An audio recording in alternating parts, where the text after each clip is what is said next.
আরেকজন বলছেন আমার নবীর এলমের কোনো সীমা পরিসীমা নেই, সীমা পরিসীমা, এলমে গায়েব জানেন আমার নবী।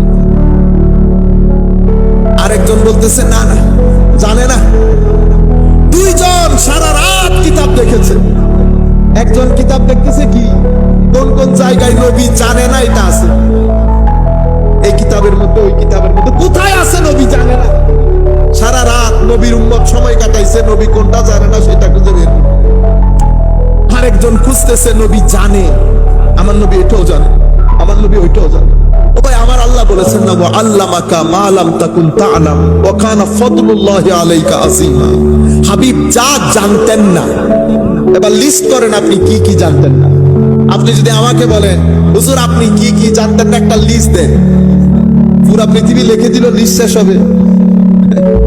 জমিনের নিচে কিছু জানি না, আসমানের উপরে কিছু জানি না, পৃথিবীর বাইরের কিছু জানি না, পৃথিবীর ভিতরের 90% জানি না, নবমণ্ডল জানি না, ভূমণ্ডল জানি না, সৌরজগৎ জানি না, সমুদ্রের ভিতরের খবর জানি না, সিদরাতুল মুনতাহা জানি না, লৌহে মাহফুজ জানি না, জান্নাত জাহান্নাম, হ্যাঁ, সুম্মা দানা ফাতাদাল্লা ফাকানা কাবা কাউসাইনি আও আদনা, শেষ পর্যন্ত স্রষ্টা সবকিছু না জানার লিস্টে তো আমার নবী। আল্লাহ কি বলছেন? ও আল্লাহ মাক্কা, তিনি জানিয়েছেন আপনাকে যা আপনি জানতেন না।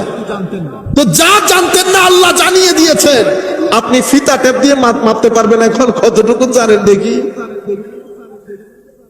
এখন এই হুজুর সারা দিন সারা রাত অতিবাহিত করেছে, সকালবেলা বহস শুরু হবে, ডিবেট।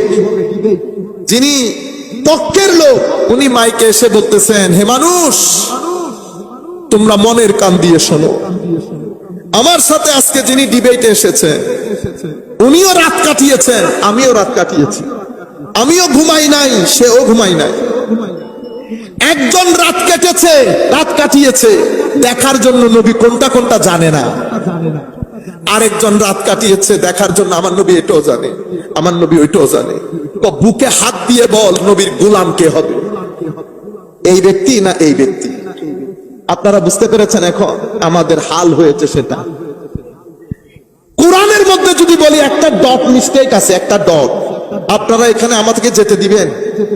আমি যদি বলি কোরআনের আয়াতের মধ্যে শুরুতে গিয়ে একটা শব্দের মধ্যে একটু বাঁকা আছে, আপনারা এখানে আমাকে যেতে দিবেন? তো কোরআন যেই নবীর উপর নাজিল হলো সেই নবীর ব্যাপারে আপনি বিয়াদবি দোষ বের করে আপনি সাইকুল হাদিস রয়ে গেলেন। এখনো আপনি এখনো কি রয়ে গেলেন? সাইকুল হাদিস। আমার নবীর সামনে বিয়াদবি করে এখনো সাইকুল হাদিস। আর কোরআনের মধ্যে একটা সামান্য একটু ইদার উদার করলে আপনি বলতেছেন যাইতে দিব না, হুজুরকে বেঁধে রাখে। এটা আপনার ঈমান। যেই নবীর সিনা কলবে পাক কোরআনকে হজম করে ফেলেছে সেই নবীর মধ্যে আপনি দোষ ত্রুটি খুঁজেন, বের করেন সাহাবায়ে কেরাম আমার নবীকে কিভাবে ডিল করতে। আমরা কথাগুলো এখন আর বলছি না, কারণ আমাদের পেজের মধ্যে অসংখ্যবার বলা হয়েছে, কিছু কথা বারবার রিপিট হয়েছে, অনেক বিষয় রয়ে গেছে, সেই কারণে আমরা আবার পুরান কথা বলতে চাচ্ছি না। সম্মানিত উপস্থিতি, নবীর ব্যাপারে সেই জন্য আমি আপনাদেরকে সাবধান হতে বলছি। মনে রাখবেন কেন ঘটনা ঘটে জানেন? আপনাকে আমি এক ব্যক্তির কাছে পাঠাইছি, আমি আপনাকে বলেছি উনি অনেক বড় জেলা প্রশাসক। আপনি গেলেন গেটের মধ্যে পরিচয়, সামনে গেলেন ওখানে পরিচয়, চেক, কত কিছুর পরে রুমের ভিতরে ঢুকলেন, জেলা প্রশাসক পায়ের উপর পা দিয়ে বসছেন। কোথেকে এসেছেন? আপনি তো ভয়ে মুখ দিয়ে কথা বেরোতেছেন, কেন আসলেন? যাই হোক, উনি ওনার মতো করে ডিল করে নিলেন আপনাকে।